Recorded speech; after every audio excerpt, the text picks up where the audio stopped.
Thank you so much, Professor Tombe, for joining me for this discussion. My pleasure. It's great to be here. Awesome. I'm really excited to have this talk because I think that so many people, we're getting into budget season, and so many people are really confused in terms of what matters, what's not going to matter, what they should be focusing on. And so I think this is going to be really valuable to a lot of people who really want to understand what's going on in public finances. So maybe if you want to just take a moment to introduce yourself and tell our viewers a little bit about your background. Sure. So I'm Trevor Tombe. I'm a professor of economics here at the University of Calgary and a research fellow at the School of Public Policy. I guess my academic research really spans kind of a wide range of topics, but increasingly a lot of focus on public finance issues and fiscal federalism issues too. So that dynamic between the federal and provincial governments that is, especially here in Alberta, become a much more topical issue. And I also teach some of the public finance courses here, in particular a graduate course in it for the Masters of Public Policy students at the school. But I feel like we kind of all pretend to understand what's going on around budget time, but there's a lot of complexities that go into it, and there's a lot of stuff to unpack. What do you think if you had to pick your top 3 things that people just totally are either misinformed on or don't really understand about provincial budgets? What do you think those 3 would be? Yes, so that's a great question, because budgets in normal times are incredibly complex documents because they are the financial picture and plan for the year and sometimes many years ahead. And in Alberta, the government has overall spending in excess of $60 billion per year. So I think it's fair to say that no single individual really fully understands all of the different aspects of government operations. I'd say probably including the Minister of Finance as well, just because of the scale and complexity. And so the nitty-gritty details, when you dive into very specific areas of government, can get really complicated to keep it all together. And then for us as just members of the public, the budget itself is also a really large document with a lot of meat in it. I think Budget 2021 was over 200 pages long. And I think this year we might see something even longer than that. So there's a lot there. So what are some common misconceptions that I think at a high level we should keep in mind? Well, I think first and most importantly is that a budget is a plan for the year ahead or a couple years ahead, and there's nothing there that is locked in stone. So plans can change, governments can shift direction mid-year. And so what we're getting a sense of with the budget is where the government is going.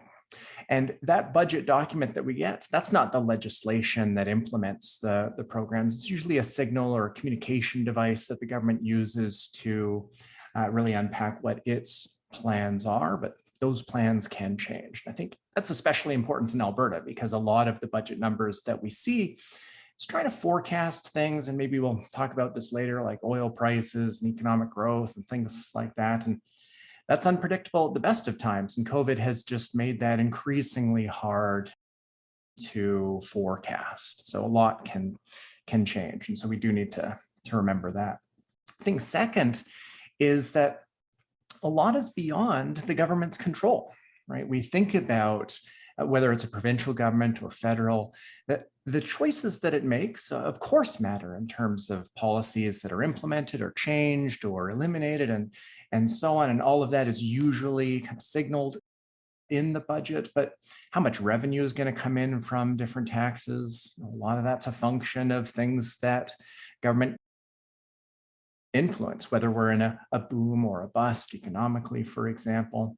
And so that matters now because not only is there uncertainty on the revenue side, but because of COVID, there's a lot of uncertainty on the expenditure side and in health in particular. And so we do need to remember that sometimes things can improve or they can deteriorate, and it's not really anyone's fault. Because, especially when you're a large province like Alberta, you're just exposed to a lot of these developments, many of which are external.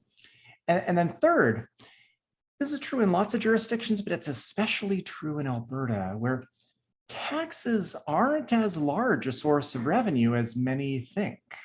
right? If you add up every dollar of taxes paid by every Alberta individual or corporation, from income taxes to property taxes to gasoline taxes and all down the list, you'll get fewer dollars than we actually spend in just the Ministry of Health alone.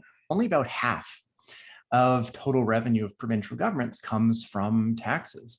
And in Alberta, it's even less than that. So there are a lot of important revenue sources that we don't tend to focus on. So I think about government-owned businesses, ATB being an interesting one in Alberta, or owning liquor wholesalers, revenues from gambling and lotteries. In Alberta's case, revenues from our large investments that we've accumulated over the years. So for this fiscal year, we might earn $4 billion in returns from our savings funds, like the Heritage Fund and others. And so those are important sources of revenue, and add up all of them, you get a lot more than taxes raised that we do tend to focus a lot more on. Interesting. And the side of revenues that you're talking about that's not taxes, would you say those are more or less or about the same degree of variability as taxes? Like, because I'm sure that would probably impact things as well. So in Alberta's case, two non-tax sources of revenues that are incredibly volatile are investment income, right? So this will rise and fall with markets, of course, but then natural resource revenues. So we earn a lot from royalties on oil and gas production, revenues from selling crown leases, for example, and that's significant. This year, maybe about 11 billion, perhaps. Oh, that's the prior projection. So we might even see something a little higher than that, given where oil prices are. But because oil prices are so volatile, that means that this revenue source is itself incredibly volatile. If we look back just to last year, we had about 3 billion in natural resources. So we might see from one fiscal year to another a $10 billion, give or take, swing in resource revenues. And so that's a unique challenge for Alberta to plan, because it is a large source of fiscal risk for the province. Yeah, that's like 1/6 of our budget, essentially, if I'm calculating that No, right. that's exactly right. Yeah. So it's very large. I mean, 10 billion in a province the size of Alberta, you're talking about a 3% swing relative to the size of Alberta's entire economy. And so that alone accounts for most of why Alberta's budget has far larger ups and downs than any other province. So that's really interesting. And I think that takes me into my next sort of question in terms of like the key economic indicators. Like, what are you going to be looking for when this next budget comes out? Obviously, oil, natural resource revenue is going to be huge, but what else are you looking for when you are opening the budget after it's been embargoed, after the Minister of Finance stands up and speaks in the legislature? What is the first few things you're going to turn the page to? Well, definitely the first will be commodity prices, both oil, but also importantly, natural gas, right? So as the natural gas price rises, as it has recently, that's a potentially large source of revenue that's been pretty disappointing for the past decade or so in the province. But that aside, because we are recovering from one of the most dramatic economic disruptions that we've ever seen since the Great Depression, thanks to COVID, that's not unique to Alberta, of course. I'll be looking to see how that pace of recovery has been changing. I think we may, I guess I'll offer this as a prediction, see an improved economic situation in the province, where we might see for this year unemployment getting closer to 6% or so, right?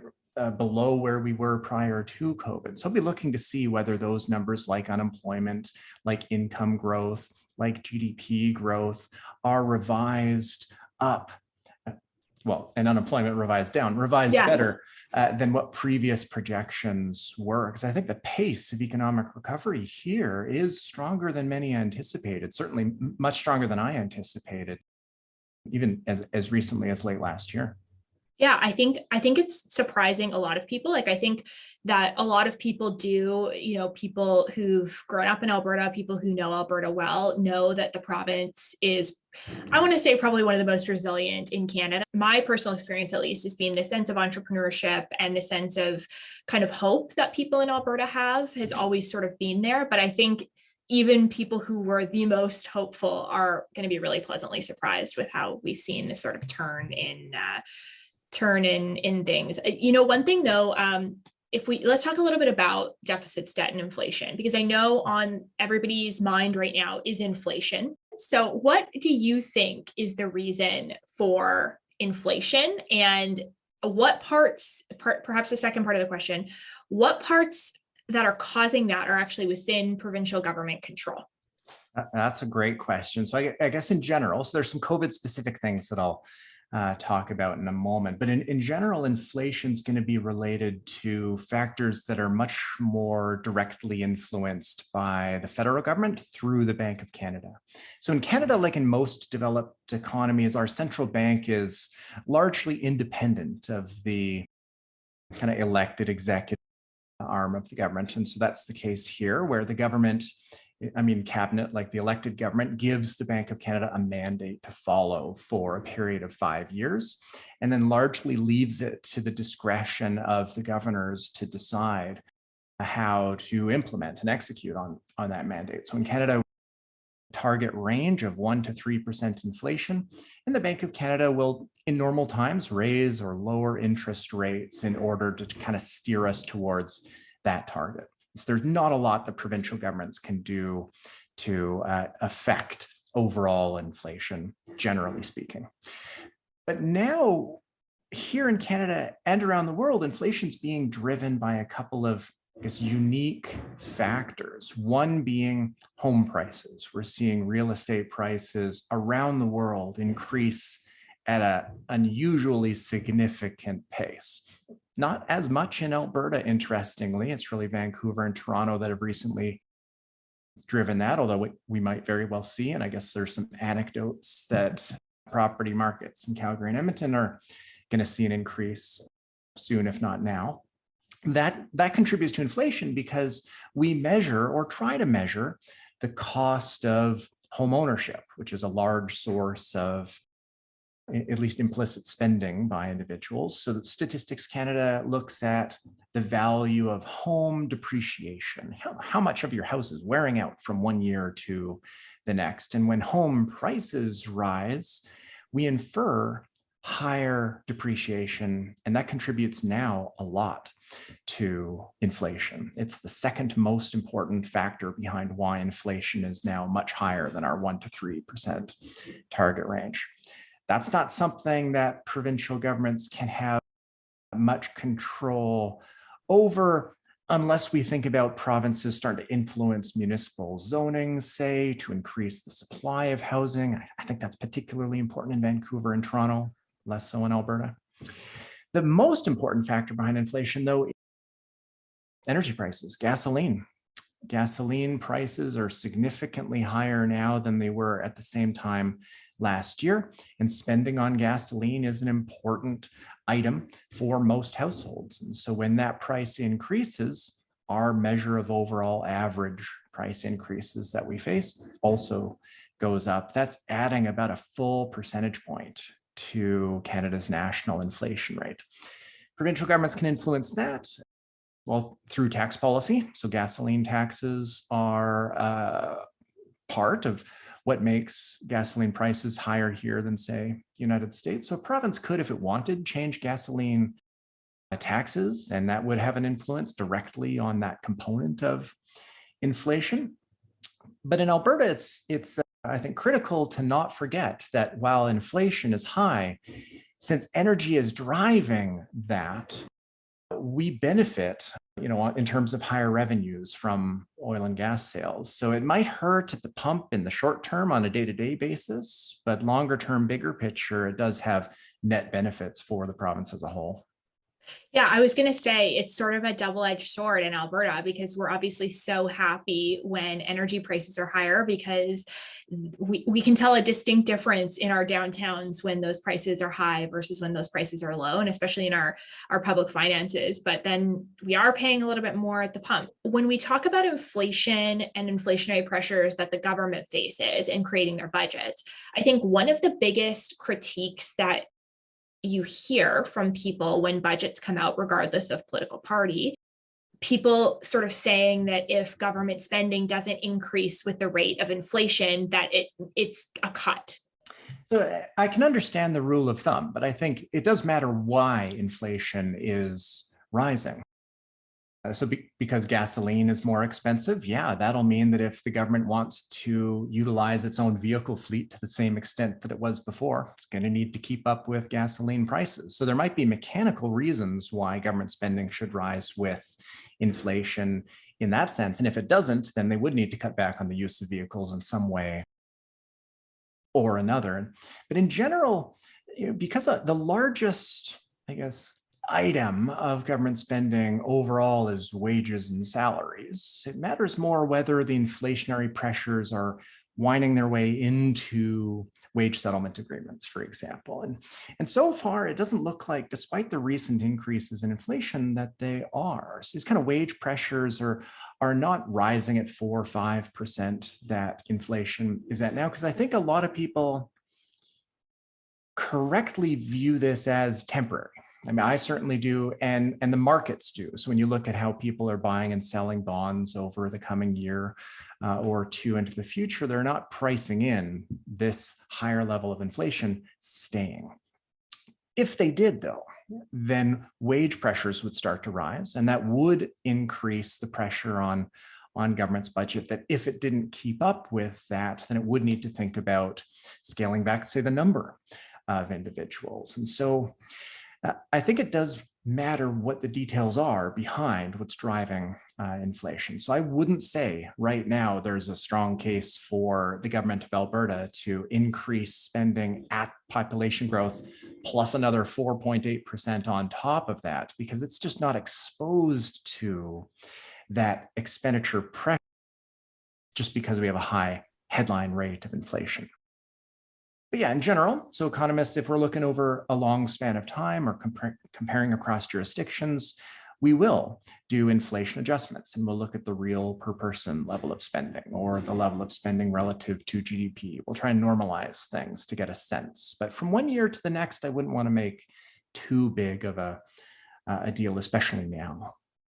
Yeah, I think that's really important to note, and I think a real challenge for policymakers, not just at the Bank of Canada setting the overnight rate, et cetera, but also for elected officials, finance ministers who are trying to figure out a long-term plan for where they're going to take the province's finances. But last February, when the Alberta budget was tabled, we were still I think we were in the middle of the second or third wave. Things were really uncertain. I don't think energy prices had rebounded the way that they have now. So talk to me a bit about, first of all, the difference between provincial debt and deficit. And then just in terms of if a government decides that they're going to go into debt, where are they getting the money from? You and I know where we'd go if we need a loan or something like that. We go to our bank and apply and go through the process. What do provinces do? Right. Well, it's certainly not the case that Minister Taves is going to stroll into the Bank of Montreal and ask for a multi-billion-dollar loan to the to the teller. That's certainly not the case. So I guess let me back up. So debt versus deficit. So deficit is the difference between what the government spends in a year and what it's bringing in revenue for that year from all sources. And so if it's spending more than is being raised in revenues, then it does need to get those additional dollars from somewhere. That's what we call the deficit, and that's borrowed by the government. The way that they borrow is like any large entity. So not just the government, but private corporations or University of Calgary. If it wants a large amount of money for some project or a new building or what have you, then it will typically issue bonds. These are contractual obligations on the part of the issuer to repay a certain amount at some point in the future. And if you trust that that entity has credibility and will be able to make good on its commitment, then that IOU is worth something to you today. And so investors are willing to buy bonds issued by large entities. And this is how governments will borrow. So the Alberta government will go to the market, sell these bonds, and that's how it raises revenue to cover any shortfall in any particular year. And then the total amount that is owed, so all of the bonds or all the borrowing that has been done through history up to this point, that's the stock of debt. Okay, so the deficit is just the annual amount that you need. The debt is the total amount that you owe. And yeah, if we look back to February of last year, what the government was projecting for this year for taxpayer-supported debt was about $111 billion for this fiscal year. Things have worked out a little bit better. We haven't had to borrow as much this year because revenues, especially resource revenues, have been a lot higher than anticipated. We were previously expecting about $2.9 billion in natural resource revenues for this year. The last update we've got from the government from November was nearly 11 billion in revenues from that source. And I think when we see the numbers in February in the budget, we're going to have that revised up yet again. And so that means that a smaller deficit, debt has accumulated to a lower amount. And now we might be landing somewhere around 100 billion for taxpayer supported debt for this current fiscal year. So I want to build off of the idea of debt and deficits and link it back to inflation. One of the things, and I'd love your perspective on this, one of the things that I hate that we do in the commentariat and just when we're talking about governments is sort of comparing the way that government tax or like earns and spends money, taxes, revenues, all of these kinds of things and expenditures to our personal budgets. And I am of the opinion that they're very different things. And while you would maybe use some of the same principles, the smart thing isn't in your personal life is not always the smart thing in public finance. And so could you explain a little bit where some of the commentary on excessive spending and damages to the economy comes from and just give your perspective on how that really affects public finances provincially? Sure. So there's always a lot of scope for good faith and legitimate disagreement about what government does and how they do it, and whether we should have publicly delivered services in one area or privately delivered services. And so all of that is going to have implications for the size of government. And there's pros and cons of any particular approach in any specific area. So let's put that aside, I guess, and think about how government spending affects the economy overall. So there it does matter what the government is spending money on. Okay, so a dollar spent in one way can have very different implications than a dollar spent in another. Just to take like a silly example, if the government were to spend money digging holes and filling them back in again, then the economic implications of that might be a lot different than if it were to spend money on actual productive, useful infrastructure that will help facilitate all sorts of economic activity. So spending on infrastructure, to the extent that it's a bridge that doesn't go to nowhere, but is a useful bridge, that can boost productivity. Spending on education, in particular education among younger individuals, has potential for high returns. And so that kind of spending can boost GDP growth through increases in productivity. Government also spends money in lots of ways that's going to have, I guess, indirect implications on the economy. And COVID's been a great example of this, where federally, the amount of spending federally has just been enormous because of the income support programs to individuals and businesses through CERB or CEWS and all sorts of other programs. That was not actually the government spending money in the sense of them buying goods and services and delivering services. It was just transferring money to individuals and businesses. Now, those transfers can have an effect on not just the individual balance sheets of households and businesses, but can have economic implications that we're seeing right now. I think retail spending, for example, is higher than it was prior to COVID. Spending on goods in particular is much higher than it was previously. And so that consumer spending is, I think, at least in part, because of the income transfers from the government. And that may be a contributing factor to some supply chain bottlenecks, for example, just the rapid increase in the amount of goods purchases leading to traffic at the Port of Vancouver being significantly higher than prior to COVID. I think it's about 20% now, just in terms of container volumes, higher than it was previously. And so that's part of why we have these supply chain bottlenecks, and potentially part of why there's some inflationary pressure that many attribute to those supply chain bottlenecks. So it's kind of an indirect way in which government spending can have these important implications on the economy as a whole. But I guess turning back to Alberta in the last few years in particular, the recession in 2015 and 16 were pretty significant. There's going to be a lot of focus on how the government's going to help facilitate the recovery. The government pointed to what it calls the Alberta Recovery Plan pretty frequently.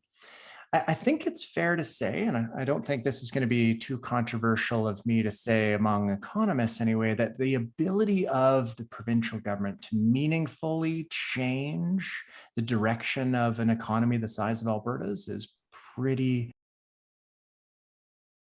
minimal. Right. So they can nudge things, they can maybe move economic growth a few tenths of a point here and there, but largely the ups and downs are one of these factors that are beyond the government's control. And so the government will point to initiatives that it's doing, many of which might be very valuable, no question, but it's not something that's going to, lead to tens of thousands of new jobs or boost GDP growth significantly. And so I think we do need to keep that in mind, recognize that the government can affect the economy in important ways, but at least from a macro perspective, the economy overall, its ability to do that is pretty modest. So moving into talking a bit about the revenue side of things, we talked a bit about the sort of debt deficit side of things. You mentioned earlier that natural resource revenues is going to play a huge role in helping Alberta's call it bottom line this next budget. How do governments deal with that? How governments can respond to that level of volatility is through changing the amount that is borrowed. So if oil prices disappoint, then we would just have a larger than anticipated deficit, which would mean a higher level of overall debt. If we have higher oil prices than anticipate, then the reverse is true. So debt is, in an important sense, a shock absorber to the government. And it normally isn't able, or it wouldn't want to, adjust fiscal policy on a month-by-month basis to keep up with oil prices. I mean, putting aside the hassle that would create to taxpayers if it's changing its tax rate continuously, or even from one year to the next, that kind of volatility in taxes is best avoided. And changing spending, in response to oil prices from one year to the next is also potentially not an efficient way to do things. It's costly to hire people. It's costly to shut programs down and then restart them. And so it's best if we have fiscal policy that's smooth and deliberate, and then we use debt to absorb the ups and downs. How we maybe could better approach the volatility in Alberta is to ask ourselves what level of volatility we're comfortable with, and deliberately make this choice about how much ups and downs we're willing to expose ourselves to and use debt to cushion. If we think back to Jim Prentice's budget in early 2015, I think a very important initiative presented there was to gradually increase the amount of resource revenues that were diverted to the Heritage Fund rather than counted on for the budget. So if it were implemented, and of course it was not, I mean, we don't need to go back to the election in 2015, but it didn't work out for Premier Prentice at the time. So that plan wasn't followed through on. But if it were, then every dollar in resource revenues, 50 cents would go to the Heritage Fund and 50 cents would go to the budget. And if there was an unexpected drop in oil prices, then that would first affect the amount that's saved. And so the revenues that went from resources to the budget, that would be stable unless oil prices fell so much that they fell more than in half, which certainly happens. But you see that there we would use the amount that we're saving as a different, unique, resource-specific shock absorber. And I think there's a lot of merit to that approach.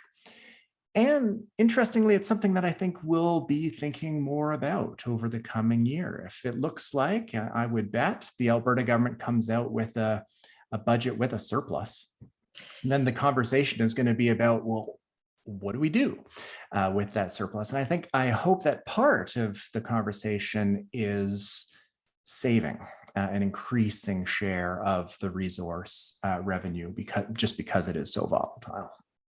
Yeah, that's really interesting because I think oftentimes people aren't even really thinking about that as a possibility. People are just sort of thinking, oh, we have it, we should spend it. But that really, when people talk about the resource revenue roller coaster, that really contributes to it. And so that's a really interesting way to suggest stability. I mean, of course, the other sort of big policy tool that's suggested to promote stability by some people is a provincial sales tax. Talk to me about the economic merits of that and how that would work. Sure. So, I mean, a budget has to get revenue from somewhere. And so if we're saving more of the resource revenues, we're going to have to make up for that elsewhere. So in the Prentice budget, there was a healthcare contribution levy that was put out, and that would be a source of revenue that could be used to offset the saved resource revenue. So a sales tax is a fun one to think about in Alberta because we are the only province that doesn't have one. Not the only jurisdiction in Canada. None of the territories have anything but the GST there either. So in terms of the economic merit, I think there's a couple things to keep in mind with consumption taxes like the GST.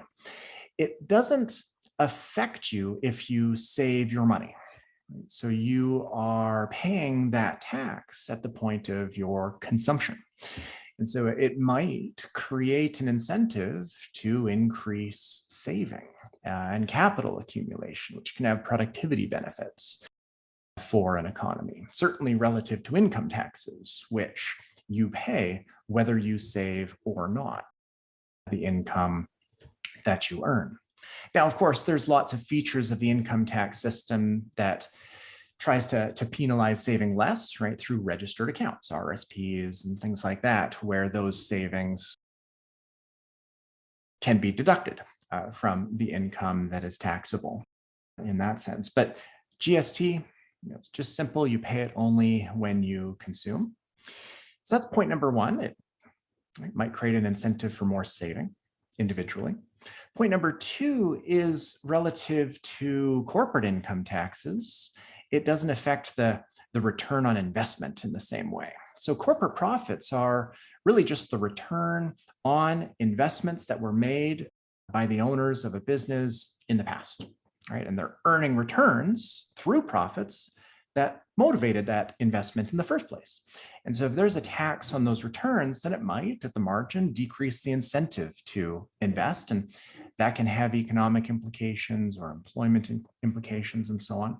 So a shift away from income taxes towards consumption taxes can potentially boost economic activity, growth, productivity, income, employment levels, or at least that's the idea.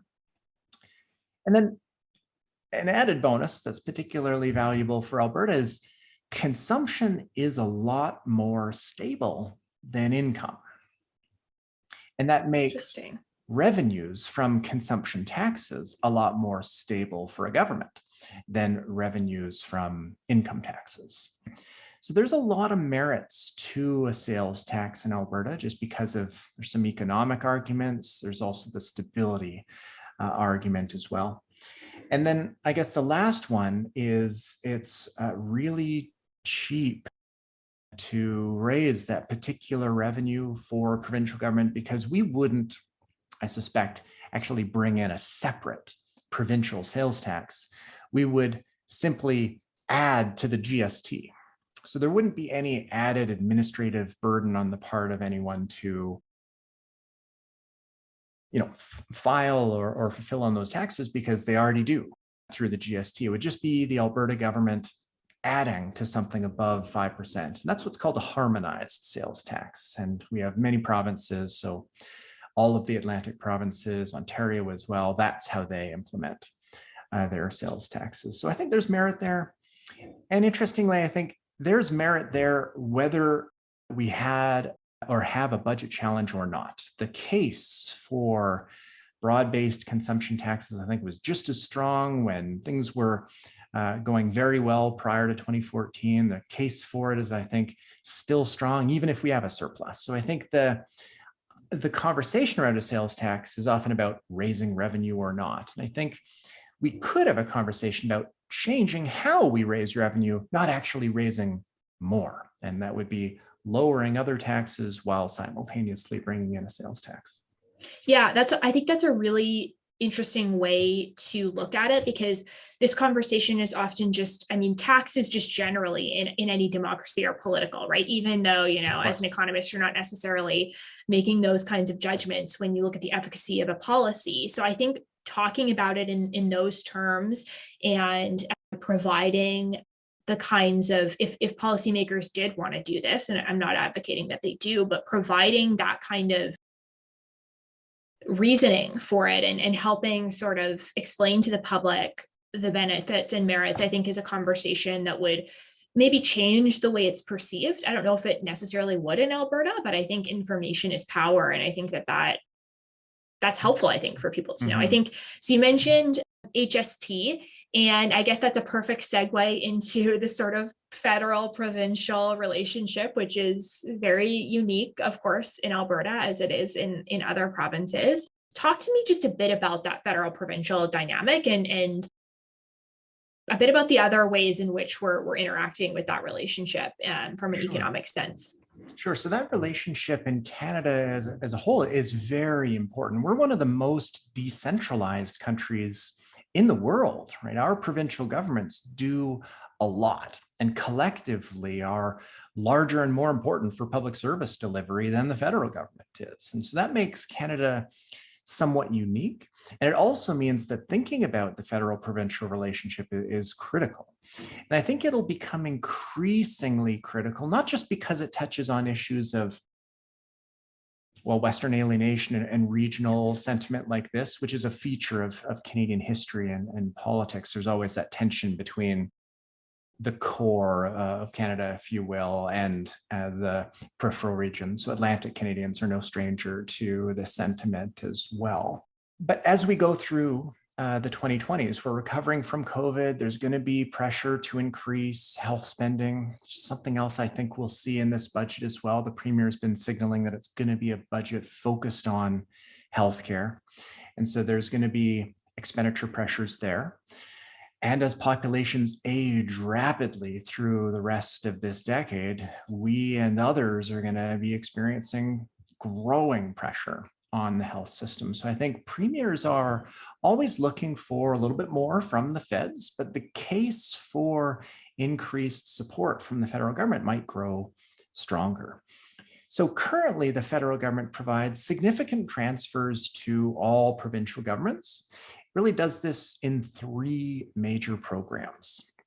First, the largest by far is the Canada Health Transfer. This for this year is about $45 billion going from the feds to provincial governments.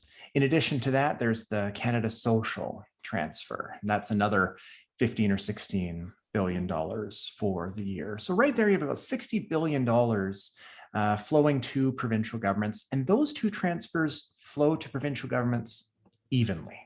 So it's just a function of population. So if one province is twice as large as another, then it will receive exactly twice as many dollars.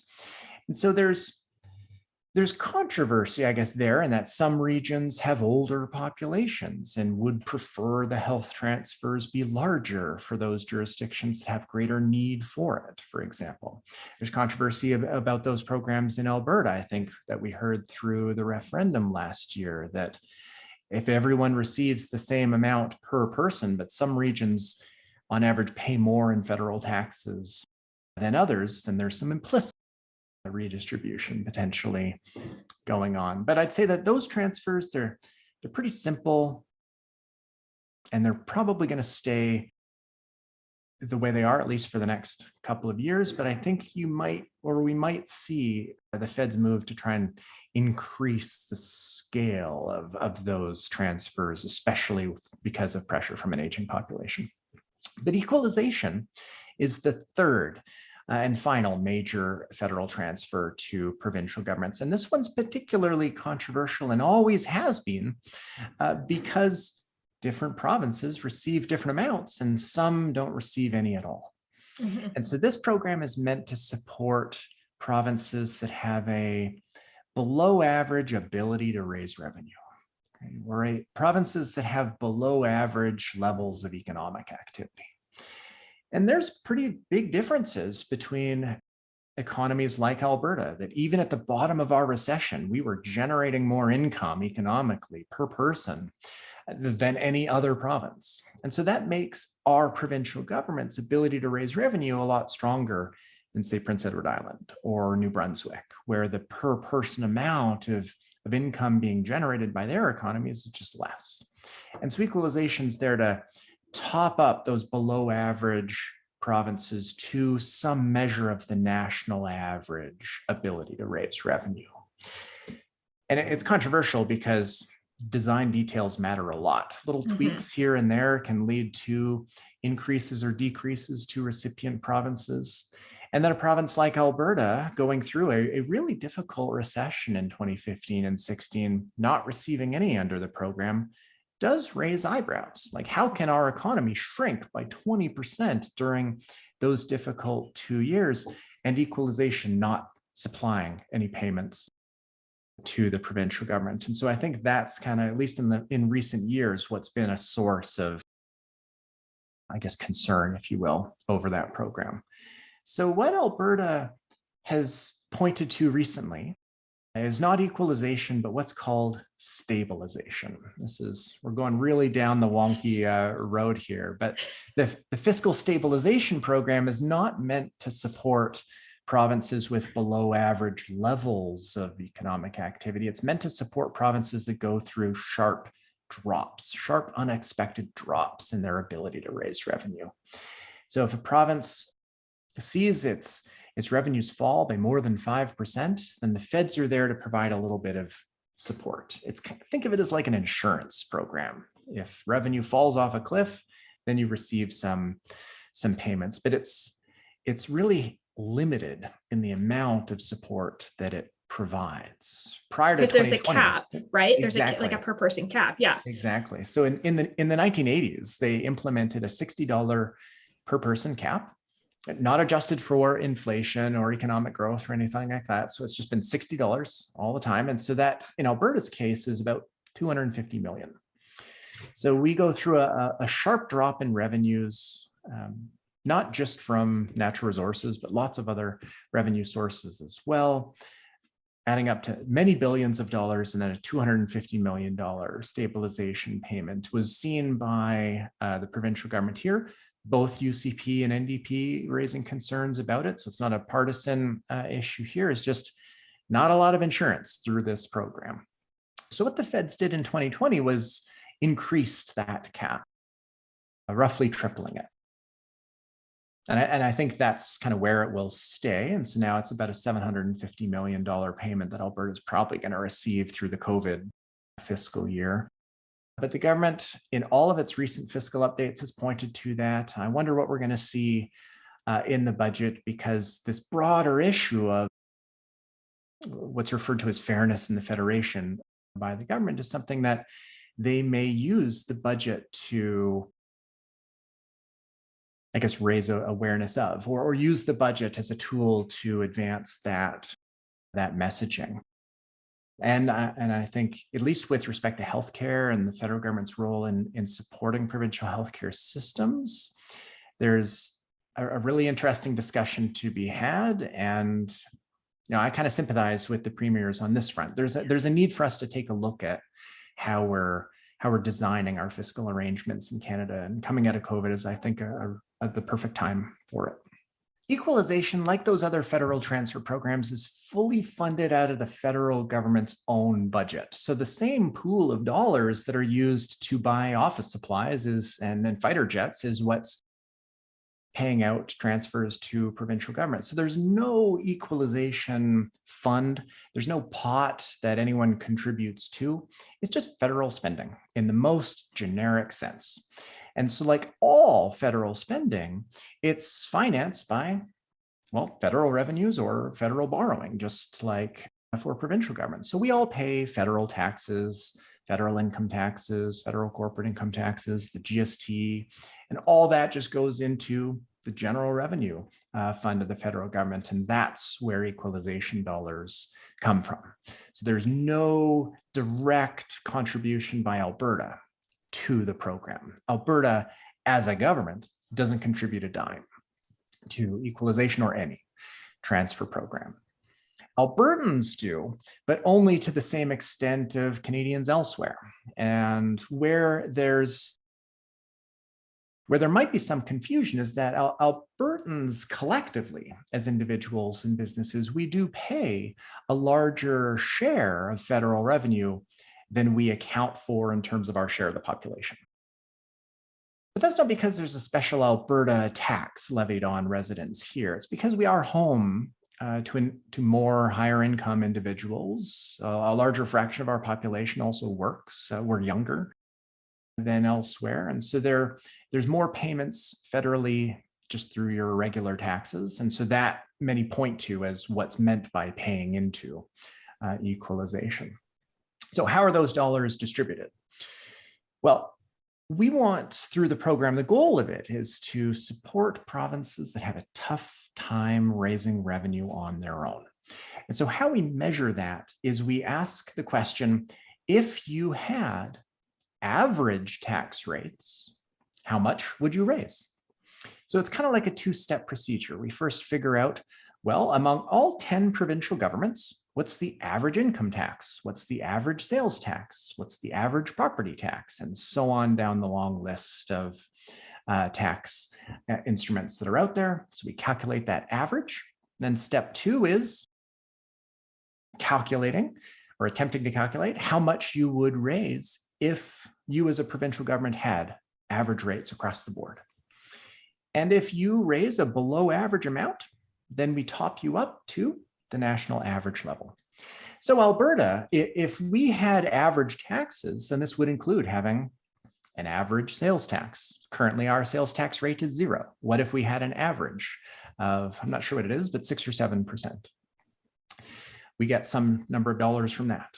If we had average income taxes, we get some other number of dollars from that. And we come in way above average in terms of the amount of revenues that we would raise if we had average taxes, and therefore don't receive equalization. Same with BC, same with Saskatchewan, same with Ontario and Newfoundland and Labrador. The provinces that do receive, it's because we estimate their revenues that would be raised if they had average rates is below the national average level. And so the amount they get is just enough to top them up to the national average level. Of course, details matter. So there's lots of important debate to be had around what's included, what's not, and how we calculate different types of revenue sources. But kind of in a nutshell, that's how the whole program works. Fascinating. I love just the sort of awareness that was brought to these programs in the last year as a result of the referendum. I think there was a lot of really great discussion that happened on both sides. And I think that that's really important for good public policy. Transfers throughout Canadian history, they need to change when circumstances change, economies change, fiscal realities change, social pressures and political dynamic is important. And these programs should change with them, including equalization, including health transfers. So I don't think we should ever shy away from conversations around how to improve federal policy. Can I bother you for your top 3 sort of predictions that you're thinking that you might see in the budget, which is going to be tabled in the Alberta legislature on February 24th? That's right. Well, just a week and a bit from now. So yeah, I'll put myself out there with a couple, I think, predictions that I'm pretty confident about. The first is that we'll see a budget with a modest surplus. And that'll mean that Alberta will be the only government in Canada without a deficit. And that is, I think, a situation that is an incredible turnaround relative to what we were previously projecting. So that's my, I guess, bold prediction number 1. Second is I think we're going to see the government boost health spending above what its previous plans were. There's a lot of pressures from COVID. It's going to need to be scaling up of capacity just to deal with some of the backlogs that COVID created. And I think there's real pressure there, COVID aside, from an aging population right now. So it's not a future problem. And so that is, I think, the direction that we'll see there in terms of spending policy. And then budgets, aside from just the revenue and spending of a government, they're also important documents because they unpack economic developments as well. And I think we'll see in the budget signs of a much stronger recovery than was previously projected. So I think in lots of ways, we're going to see a lot of good news in the budget. So those are my 3 predictions. Fascinating. A totally different situation than I think we would have predicted even just like 6 months ago, having this same conversation. Oh yeah, things have gotten, there's been more positive economic and fiscal developments even since November, when the last update that we received from the government was. So it'll be great to see, and certainly welcome news, because we've had many years now of some challenging budget circumstances in Alberta. Fascinating. Well, I just want to thank you so much for taking time out of your really busy schedule to have this conversation. I'm really passionate about making this kind of stuff more accessible to people, just how government works, how government makes decisions. So I really appreciate you taking the time. People should also follow you on social media. Where can they find you? So I'm at Trevor Tombe, so Trevor and then Tombe on Twitter. And it was great to be here. I really enjoyed the conversation. Thanks for having me. Amazing. Thank you so much.